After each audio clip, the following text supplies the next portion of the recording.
Fala galera, mais uma questão do nosso simulado. Essa questão trabalha o tema indústria. Aí nós estamos na competência de área 4, que aborda temas da economia, e a habilidade é a número 18, que fala da produção e circulação das riquezas pelo espaço, beleza? Bora ver a questão. É difícil imaginar que nos Estados Unidos, um dos países mais ricos do mundo, existe a escassez de alguns produtos. Isso porque o congestionamento de contêiner nos principais portos do mundo está provocando interrupções intermitentes nas cadeias de abastecimento. Como muitas empresas mantêm estoques mínimos com o objetivo de reduzir custos, quando situações como essas ocorrem, elas ficam sem a quantidade necessária de produtos para atender a demanda. Observe o texto quando ele diz o seguinte, que nos Estados Unidos, é difícil imaginar que tem escassez de produto. Beleza, a gente tem que lembrar que a gente vive uma cadeia, onde os estados nacionais eles são ligados. Por quê? Porque uns fornecem matéria-prima, outros têm tecnologia, transformam e comercializam. Então está todo mundo conectado.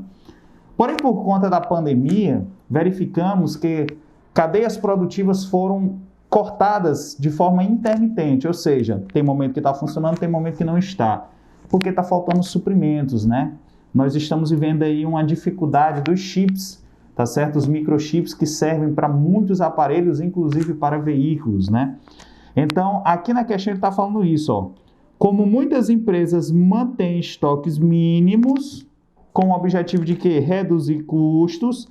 Quando situações como essas ocorrem, uma situação de dificuldade, seja, por exemplo, por até mesmo redução da produção industrial, redução do extrativismo mineral, enfim, eles ficam sem a quantidade necessária dos produtos para atender a demanda. No passado, quando a gente vai falando da escalada da atividade industrial, desde o século XVIII até atualmente, nós temos aqui evoluções no gerenciamento da produção, ok? No gerenciamento da produção. Como assim, Mário? No passado, as indústrias tinham grandes estoques, ok? Justamente por quê? Porque elas tinham a produção empurrada, Então, os caras produziam para depois comercializar. E, logicamente, no século XX, isso mudou. Isso mudou por quê? Porque daqui do século XX em diante, tá bom? Século XX, a gente passa a ter uma produção um tanto diferente. Nós temos menos estoques, perfeito?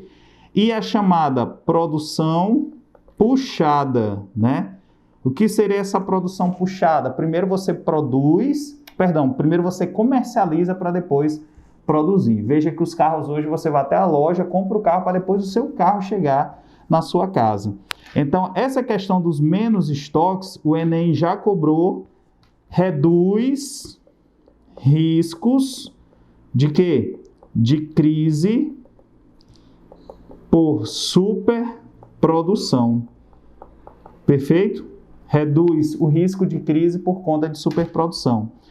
Esse modelo, ele apresentou-se em que instante? No instante do toyotismo, beleza? O Kanban, O Kanban japonês, que são os estoques reduzidos. Valeu, galera!